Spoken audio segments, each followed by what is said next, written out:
I found it by accident. It was a Tuesday. Cold outside, slow inside. I'd worked from home that day, the kind of day where time drips instead of ticks. Around lunchtime, I got up to make something. Nothing fancy, just a grilled cheese. And while I waited for the bread to brown, I noticed the old family tablet sitting on the counter, plugged into the wall. The screen was dark, half covered by yesterday's junk mail. I almost ignored it, but something about seeing that thing, dusty, out of place, made me swipe it open. I figured I'd scroll through some photos. Specifically, I was looking for the one Haley had taken during our trip to Colorado in January. There was this one view we saw on the drive up to Estes Park, a perfect sh*T of the mountain range right before sundown. I remembered it so clearly because she'd leaned halfway out the car window to get it, and afterward she made me stop at this roadside diner just so she could edit the colors and upload it. So I went into the gallery. Most of it was old stuff. Holiday pictures, blurry sh*Ts of our dog chasing leaves in the backyard, screensh*Ts of recipes she never made. I smiled at a few, felt a little nostalgic. And then I saw it. Not the mountain photo. This one was taken in our bedroom. The lighting was familiar, soft and yellow from the lamp on my side of the bed. The mirror was the giveaway. We'd had it since our first apartment. Haley stood in front of it, slightly angled, like she always did when she wanted to catch her better side. She was wearing the dark green sweater I gave her for Christmas. The one I spent 2 hours hunting down online after she casually mentioned she missed wearing something cozy but cute. I remembered how excited she looked when she unwrapped it. She said she loved how soft it was. But in the photo, she wasn't smiling. She wasn't even looking at the camera.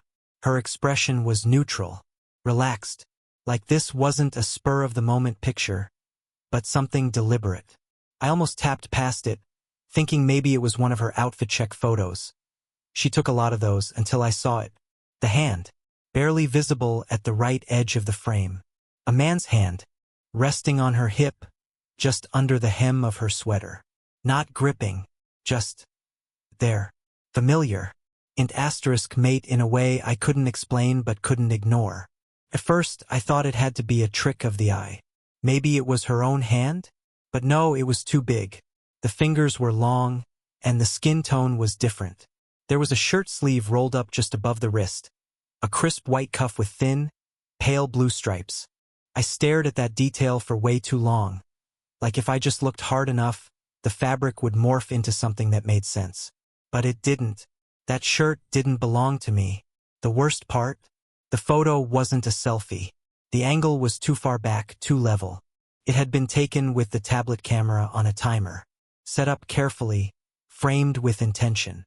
I knew because I used to do the same thing when we took couple sh*Ts on vacations. You don't get that kind of centered framing by chance. My stomach dropped. I remember the sound of the frying pan crackling in the background, the smell of the cheese starting to burn, but I couldn't move. I just stood there, frozen, staring at the screen. It felt like standing in front of a locked door and hearing whispering on the other side. I didn't want to open it, but I already knew what I'd find. I don't know how long I stood there before I finally called out her name. She was upstairs in the office. "Haley?" I said, trying to keep my voice steady. "Can you come here for a second?" She came down slowly, barefoot, her hair tied up in a loose bun. She looked at me, then at the tablet in my hand. I didn't say anything at first. I just turned the screen toward her. She barely blinked. "Oh," she said. And then, like it was nothing, she added, "That was a joke. A friend was over, he was trying on a weird costume for a party. We thought it looked ridiculous, so we snapped a photo." She actually laughed. Not a belly laugh, not forced. Just this casual little laugh, like I'd found an old inside joke we'd forgotten about. Then she reached out, tapped the screen to close the photo, and walked over to the fridge to grab a bottle of water. No defensiveness, no panic, no awkward explanation, just silence. She didn't ask if I believed her. She didn't offer to show me the rest of the photos. She didn't even ask if I was okay. That's when it hit me. This wasn't the first time she'd thought about getting caught. That was the tone. That tired, practiced calm. She wasn't confused or guilty. She was prepared, like she'd already written the script for this scene in her head. The only surprise was that the scene had finally arrived. And in that moment, I didn't get angry. I didn't yell. I didn't ask her 100 questions, even though I had them. God, I had them. Who was he? When was this taken? Why here, in our home, in our room, in my sweater? Instead, I just stood there, watching her twist off the bottle cap and take a sip like it was any other day. And something inside me shifted, not like a plate breaking, more like a hairline crack. Quiet but permanent. I think that's the scariest part of finding out. It's not always explosive. It doesn't come with sirens or screaming. Sometimes it comes in the form of a casual lie delivered with too much ease. Sometimes it walks into the kitchen barefoot and says, "It was just a joke." Like that means anything. I didn't say much for the rest of the day. I ate the overcooked sandwich. I cleared my browser history. I walked the dog. I lay in bed that night pretending to sleep while she scrolled through her phone beside me, probably texting someone else. Or maybe not. Maybe she was just reading. Maybe it was nothing. But nothing was the most dangerous thing of all. Because that photo, the one that should have been deleted, was still burned into my mind. I saw it every time I closed my eyes. Her sweater. His hand. The way she didn't look surprised. The next morning, I woke up early and stared at the ceiling. I told myself maybe I was overthinking it. Maybe it really was some dumb party costume. Maybe I could let it go. But I didn't believe myself. And that's when I knew the truth wasn't just in the photo. It was in everything that came before and everything that would come after. After I found that photo, I told myself I'd move on. I told myself it wasn't proof. Not really. It was weird, sure, suspicious, but not definitive. And maybe, if I just gave it time, the discomfort would pass. Maybe we'd laugh about it later. Maybe it would fade. But it didn't. Instead, the photo became a lens, a filter over everything that came next. Every detail I'd ignored before started flickering back in my mind like faulty Christmas lights. First, I tried to brush it off, to stay sane. But when you start questioning the person you live with, the person you love, you stop seeing things for what they are, and start seeing them for what they might mean. And that's when everything started clicking into place. Not loudly, not all at once, just little snaps, quiet, subtle, like puzzle pieces that had always been there, waiting. I remembered the first time she locked the bathroom door. Not a big deal on its own. We'd lived together for almost 5 years, and before that, we had no secrets. She used to brush her teeth with the door open, call out questions to me while she did her makeup, laugh when I peeked in to grab something. But sometime around early December, she started locking the door. Every time, even just to pee. I asked once, jokingly, if she was turning into a secret agent. She smiled and said, "Just need a little more privacy lately." Privacy. Then came the phone. She started bringing it into the bathroom with her. Again, not strange on its own, most people do that. But she always used to listen to music. Podcasts. You'd hear it from down the hall. Suddenly, there was no sound. No music.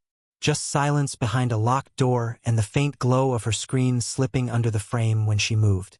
I asked her once if her Bluetooth speaker broke. She shrugged and said she just wasn't in the mood for noise anymore. I believed her. Or maybe I just wanted to. Then I remembered how our shared photo album, the one that used to auto-upload every photo she took, had gone quiet. For months. That was the strangest one. Haley used to take pictures of everything. I mean everything. Her lattes. Her shoes. Our dog Midyan. She once uploaded 8 blurry pictures of a bird she saw on her lunch break. But after October, it just stopped. Nothing new. No updates. No Christmas tree photos. No New Year's pictures. Not even her birthday dinner. I figured she was just overwhelmed. Or tired of social media. Or maybe the sync broke. But when I checked the settings, everything was still connected. The cloud was working. The album was active. There just weren't any new photos coming in. Not from her. I asked about it. Casually. She looked up from her phone, smiled and said, "Guess I've just been living in the moment more." That line stuck with me. Not because it was profound, but because it was rehearsed. After that, I started watching more closely. One morning in late January, I offered to bring her lunch at the site she said she was managing, some temporary design project for a community center. She'd been talking about it for weeks, said it was chaotic but exciting. She'd leave early, come home late, sometimes skip dinner because she was too wiped. I thought I'd surprise her. When I showed up, the place was empty. No trucks, no tools, just a locked fence and a faded "coming soon" sign that looked like it hadn't been updated in months. I waited around, thinking maybe I was in the wrong spot. Even checked the address twice. But no one ever came. When I got home, I asked her how work was going. She said, "Busy as hell," and kissed me on the cheek. I didn't tell her I'd been there. I don't know why. Maybe I wasn't ready to see her lie with that much ease. A week later, I came home early from work. My charger had stopped working, and I needed to grab a spare. I didn't text first, didn't call, just parked and came inside, thinking she'd be out or maybe upstairs napping. But the second I opened the door, I heard footsteps, fast ones, on the stairs. She came down in a black dress I didn't recognize. Not fancy, but definitely not casual. Makeup done, earrings in, hair styled, the kind of look she used to save for dates or weddings. I blinked. She smiled. "Oh, hey, I was just trying on an outfit for a party next weekend. Couldn't decide if it worked." It was 11 in the morning. On a Thursday. I nodded, said nothing, grabbed my charger and left. That night, she was back in sweats and a hoodie, curled up on the couch, watching some reality show like nothing had happened. And still, I said nothing. Because that's the thing about suspicion, it doesn't scream. It whispers. It makes you question your own memory. Did she always do that? Am I just being paranoid? Is this my fault somehow? It warps you. You start second-guessing everything. Conversations, texts, a contact. She'd start locking her phone with a code. One she changed every few weeks. "Just being safe," she said. She turned off all notifications. "Too distracting," she claimed. She started going on more walks to clear her head, but always came back smelling like perfume, not hers, and once faintly like cologne. I wasn't sure what was worse, the slow drip of doubt or the guilt I felt for even noticing. But after the photo, I couldn't unsee any of it. The lie wasn't just in what she said. It was in how she moved, how she touched me less, how she sighed more, how she laughed a little too quickly, or didn't laugh at all. There was one night I remember clearly. I'd made her favorite, roasted salmon with garlic butter and lemon. She used to beg me to make it, said it tasted better than any restaurant. That night she picked at it, said it was a little too salty. Then she excused herself and said she had to finish a work thing upstairs. I stood there at the sink for 15 minutes, watching the water run over the empty plates, and just thought, when did she stop looking at me? When did she start looking past me? By February, I stopped looking for reassurance. I stopped hoping she'd say or do something that would prove me wrong, because deep down I already knew. I wasn't losing her. I'd already lost her. She was just still here in body, like a coat left hanging on a hook. Familiar, present, empty. And me? I was the one still checking the pockets, hoping to find the keys. New Year's Eve. It used to be my favorite night of the year. The symbolism of it, a clean slate, a fresh start, the idea that maybe everything wrong with life would hit reset at midnight. I always liked the quiet kind of celebration. Fireworks in the distance, something decent on TV, a glass of champagne when the ball dropped. Simple things. Things that made a house feel like home. But this year I wasn't celebrating. Haley had been getting ready since late afternoon. Hair curled. Makeup layered with that careful precision she always claimed she didn't care about. I noticed she spent a long time choosing earrings. Not the usual ones she wore to work, but something small and elegant, silver with a little shimmer. I sat in the living room pretending to scroll through news headlines, but really, I was watching her reflection in the hallway mirror. She was humming, not nervously, not in a distracted way. It sounded more like contentment, like someone looking forward to something. "You sure you don't want to come with me?" she asked, slipping into her heels. "It's just a work party. Open bar." Lots of people you don't like. She smirked at that last part. We both knew the answer. I shook my head. I'm good. Just gonna chill here. She grabbed her purse, looked at herself one last time, and nodded. Okay, I won't be too late. I forced a smile. Have fun. The door closed gently behind her. I didn't expect anything that night. I really didn't. I thought maybe I'd finally fall asleep early, wake up to fireworks in the distance, and spend the next morning wondering if the weird feeling in my chest would ever go away. But around 10:30, I realized we were out of champagne. A small thing, maybe even an excuse to get some air. I put on a jacket, grabbed the keys, and headed out toward the 24-hour store a few blocks away. That's when it happened.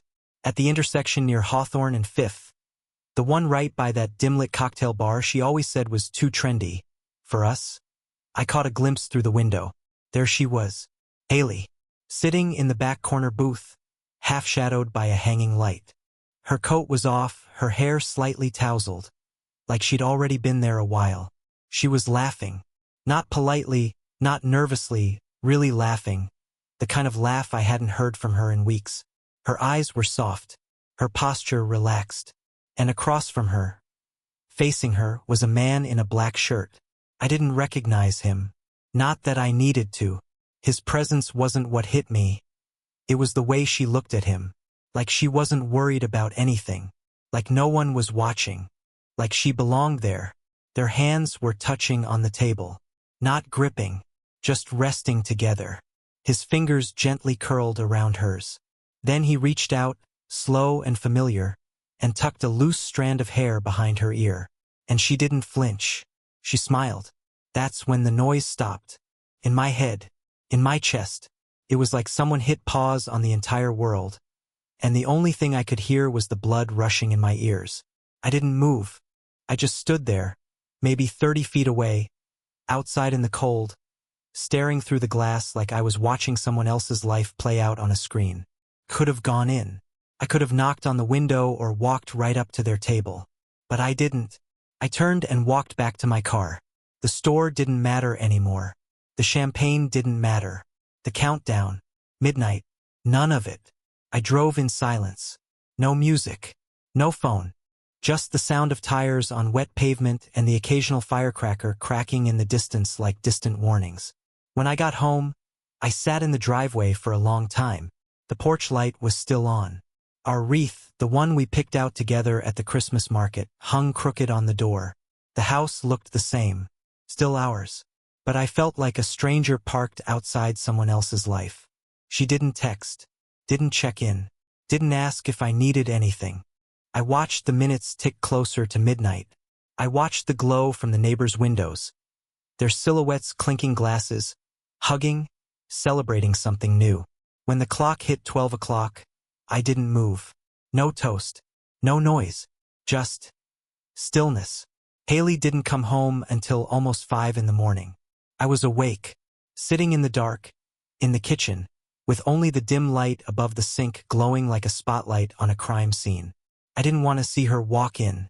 I didn't want to hear her heels on the floor, or the sound of her dropping her purse by the stairs like she always did. But I stayed. I needed to see her face. When the door opened, she stepped inside softly, like someone entering a museum at night. Her cheeks were flushed. She smelled faintly of champagne and that perfume I never liked. Her hair was messy in that way that's either accidental or intentional, and in this case I didn't care which. "Oh, hey," she said quietly, surprised to see me. "You're still up." I didn't answer. She walked into the kitchen, saw the empty glass on the table, and smiled. "Sorry I was out so late. Party went longer than I expected. You know how people get." I nodded once. She stretched. "It was fun, though. There were fireworks downtown. Really pretty." I looked at her, then really looked at her, and I saw it. Not guilt, not fear, just fatigue, like someone who was tired of pretending. She didn't ask about my night. Didn't ask why I was sitting alone at the table with a dead stare and clenched hands. She talked about coworkers I didn't know, mentioned someone's dumb hat, laughed about someone passing out early, like she was recapping an episode of a show I hadn't watched. And I just nodded, kept nodding, like I wasn't about to rip my entire life apart. That's when it hit me. She wasn't just lying to me. She was somewhere else entirely. Emotionally, mentally, spiritually. She hadn't just checked out of the marriage. She'd moved into another one in parallel. And I'd been living next to it this whole time. Like a neighbor who keeps hearing footsteps through the wall, but convinces himself it's just the pipes. She thought I hadn't heard, that I hadn't seen. And maybe she wasn't wrong. Not at first. But now I had seen everything. That bar wasn't the betrayal. It was the reveal. The quiet finale of a slow-burning lie. I didn't say anything else that night. Didn't confront her. Didn't ask questions. I just watched her disappear upstairs, heels clicking on the steps, humming a tune I didn't recognize. And when I finally stood up and walked into the empty hallway, I knew what I had to do. I didn't need to yell. I didn't need answers. What I needed was a plan. I didn't lose it. That's the part one still think about. After everything I saw, her sitting across from him in that bar, the way they touched hands, the photo, the lies, the fake work stories, the missing uploads, all of it, and still I didn't yell. I didn't throw anything. I didn't demand an explanation or call her names or pace the hallway like some wounded soap opera husband. I just went quiet. Because what was the point? The story had already been written. I wasn't going to edit it with emotion. So I did what I always do when something breaks. I made a plan to fix it, or in this case, to dismantle it cleanly. The morning after New Year's, while she was still asleep upstairs, probably dreaming of him, I went into the garage. Buried under old paint cans and tangled Christmas lights was her old laptop. The one she told me was too slow to use months ago. She said she didn't remember the password. Said she'd meant to recycle it. But she never did. And something told me she hadn't forgotten the password. So I plugged it in. No passcode. Just the gentle whir of an aging machine coming back to life. The desktop background was still us. A photo from 3 years ago at the lake, where she was leaning into me, arms draped around my neck. Felt like looking at strangers. I didn't know what I was expecting. Maybe I thought it would be wiped clean. Or maybe a few saved documents and old music playlists. But what I found was worse. Or better. Depends on how you define clarity. The email was still logged in. So was the chat app I'd never heard of. Not Messenger. Not WhatsApp. Something more niche. Something someone would use if they didn't want to be found. And there it all was. Photos. Messages. A timeline that filled in the blank spaces with merciless accuracy. Him, always him, in different places. Parking lots. Hotel rooms. Dimly lit corners of cafes. Our house. There was one video just a few seconds long taken in our bedroom. I recognized the comforter. The edge of my guitar in the corner. She was laughing. His voice in the background. They were toasting something. I didn't press play. I copied everything.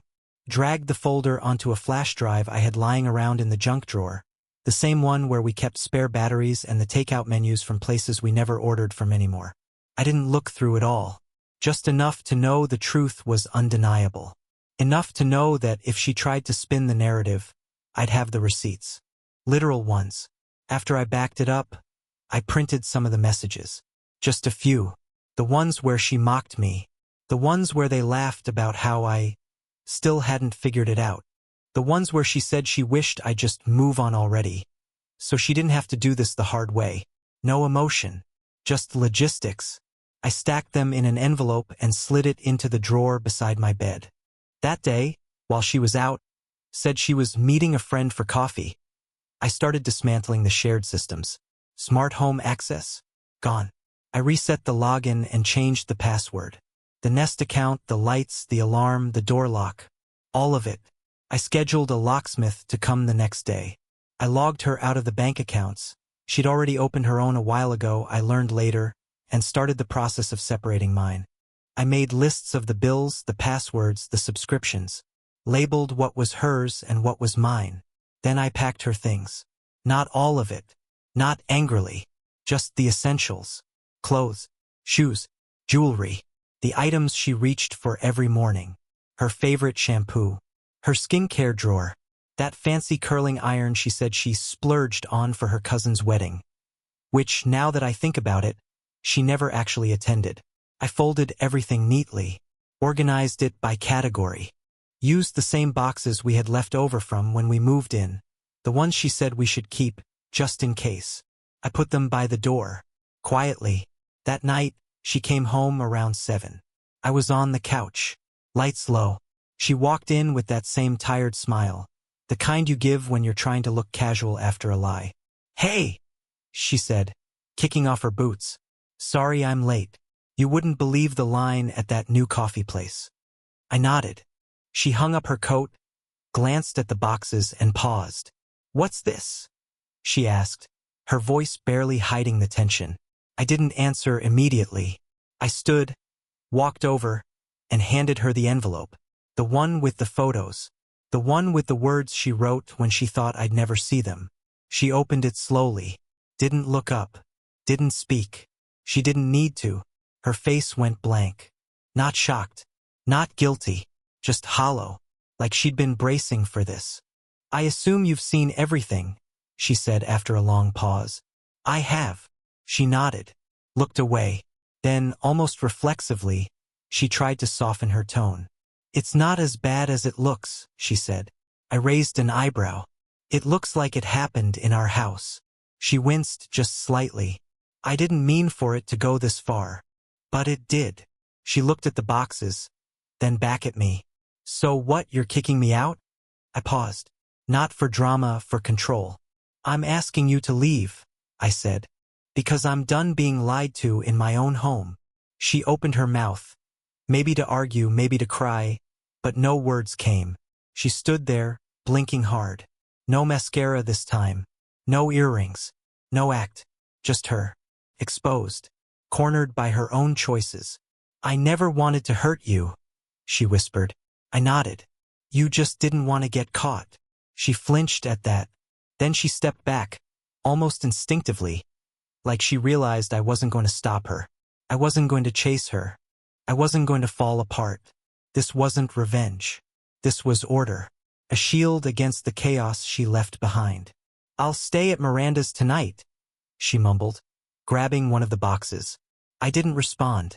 She carried it out to her car. Then another. She didn't slam the door. She didn't shout. She didn't beg. She just packed her life into cardboard and left. No scene. No last-minute plea. Just silence. And when the last box was gone, I sat on the floor of our living room, my living room, and breathed.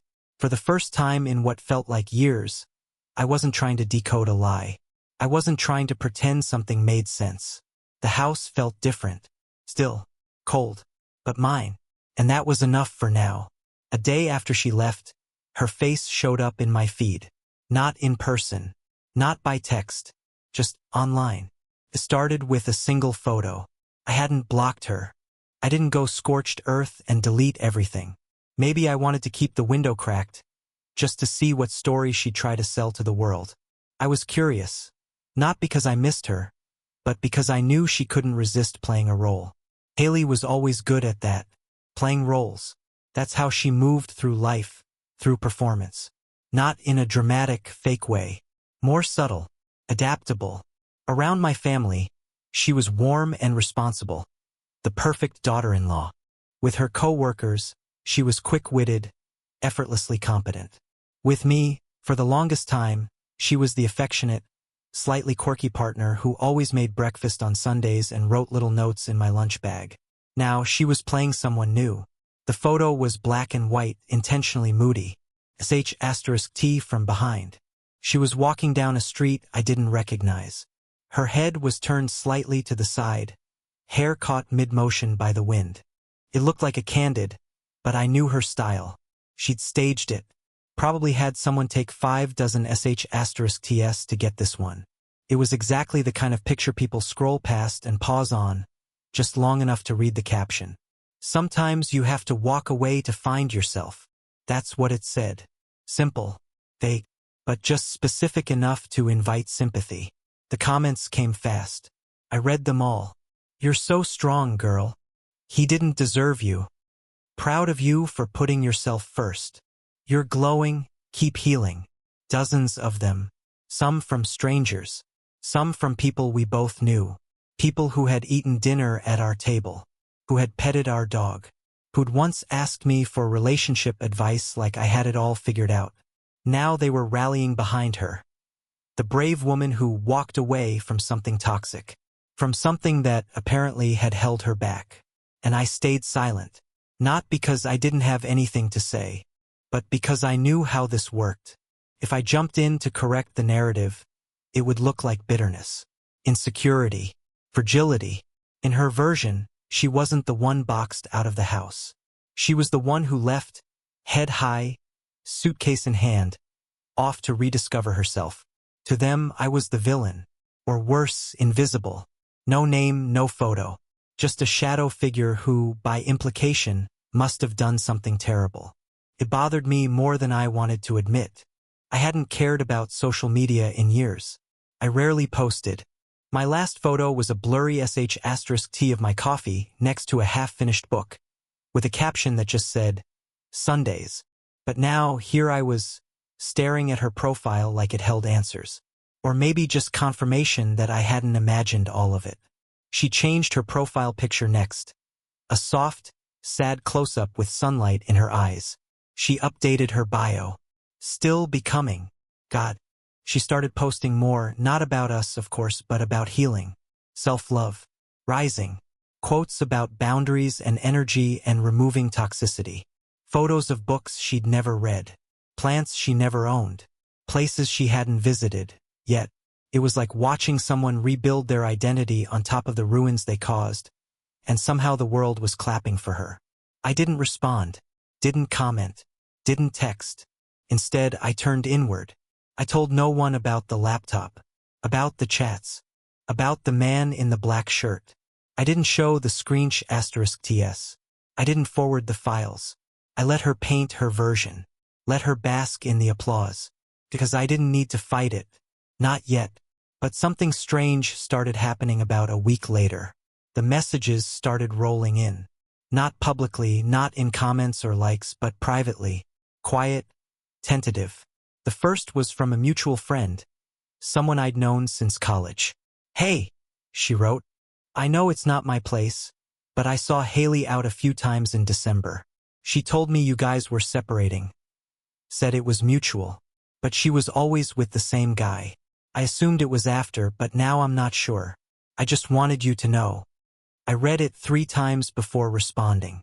Thanks, I wrote. Appreciate you telling me. The next day I got another. Hey, I'm not trying to stir things up, but Haley said some things about you a while back that didn't sit right. Called you controlling. Like, wouldn't let her go anywhere controlling. I never believed it, but seeing her post all this healing stuff now, I don't know, feels off. A colleague, someone I barely spoke to. Then another message, this time from an acquaintance we both knew from her last job. The kind of person who likes gossip but usually keeps a safe distance. Just wanted to say I'm sorry about everything. I saw her at the Darcy with a guy back in October. Thought it was weird, but figured maybe you were open or something. I didn't want to assume. Open. God. The part that stung wasn't the fact that people had seen things and said nothing, though that hurt, too. It was the slow realization that she'd been laying the groundwork for months. Planting seeds of doubt. Rewriting the story before it even ended. She wasn't just cheating on me. She was preloading the narrative in case she got caught. So when it all came out, she'd already have the sympathy. Already have the support. But the cracks were starting to show. The comments under her posts got quieter. Less engagement. The likes dipped. No more flame emojis or long affirmations. Just silence. And then, one day, the post was gone. The black and white photo. The caption. All of it. Deleted. No explanation. No follow-up. I didn't say a word. Not to her. Not to anyone. I just sat with the silence and let the truth expand. Because the thing about pretending to be the one who walked away is, eventually people start asking what you walked away from, and why. And sometimes you don't have good answers. At first, no one questioned her version. She played the part so well, the brave one, the woman who walked away to heal. For a while, it worked. But truth doesn't stay buried forever. It started subtly. A few of our mutual friends stopped engaging with her posts. One of them, someone who'd always been close with her, texted me out of nowhere. "I didn't know it was like that," she said. "No context. No need for it." Then someone else messaged me. "She said you were suffocating her, that you never let her out of the house. But I remember you offering her rides when her car broke down. That doesn't add up." Little by little, the image she had crafted began to fall apart. Quietly but undeniably, the stories she told started conflicting. Some people heard we had mutually grown apart. Others heard I'd been too angry to fix things. One even said she told them I was seeing someone else before she left. None of it held together. And then one day her whole profile changed. The moody captions were gone. The bio? Wiped. No more healing quotes. No more sad black and white selfies. It was like she was scrubbing away the part of her that tried to be the victim. The photo, the one of her walking away, gone too. Just silence in its place. But I didn't need to gloat. I didn't need to call her out. The truth did what it always does, it surfaced. A month later, she texted, "Can we talk?" I agreed. Not because I owed her anything, but because I needed to hear her say it. We met at a cafe neither of us had ever been to. She chose it, of course. A neutral ground. She looked composed, polished, like she had practiced this moment in her head. "I never wanted to hurt you," she said. "Things just happened." She talked like it had been out of her control, a current she'd been pulled into. No apology, just vague words and soft regret. I let her speak. Then I pulled out a folded photo. The one with her and his hand on her hip. I laid it on the table, face up. She stared at it. She didn't ask where I got it. She didn't deny anything. She just looked hollow. That was the moment I knew. She'd left long before New Year's Eve. I didn't walk away from her. I just stayed behind when she ran. When she left that cafe, she didn't cry. Neither did I. Later that day, I deleted the backups, burned the printouts, cleared the folder. Not because I forgave her, but because the story was over, and I was done living inside it.